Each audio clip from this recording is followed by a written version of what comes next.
Mga bro, malupit na balita na naman ang hatid ko sa inyo.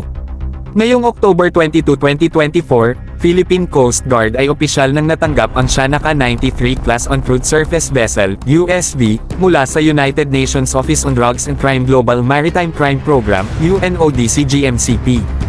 This is a huge leap forward para sa ating maritime security, mga bro. Ito ang klase ng teknolohiya na kayang pabagalin ang kalaban ng hindi tayo napapagod.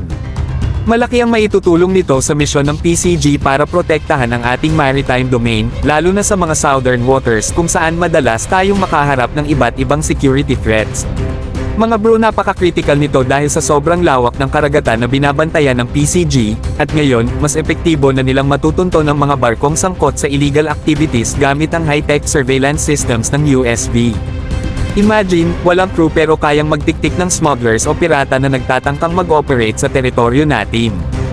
Ang maganda pa dito mga bro, ang Philippine Coast Guard ay first in Southeast Asia na magkakaroon ng USV capability sa karagatan.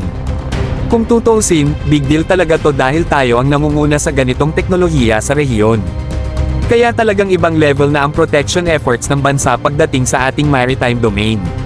Ang mga ganitong uri ng vessels ay perfect para sa surveillance at patrol missions, lalo na sa mga lugar na hirap abutin ng crude ships. Isipin nyo mga bro, kung gaano kalaking game changer ito para sa ating maritime security operations. Habang ang ibang bansa ay patuloy na nagpupundar para palakasin ang kanilang fleet, tayo ay nag-uumpisa ng mag-invest sa automated and unmanned systems. Hindi lang ito makakatulong sa cost efficiency, pero mas ligtas din para sa ating mga personnel.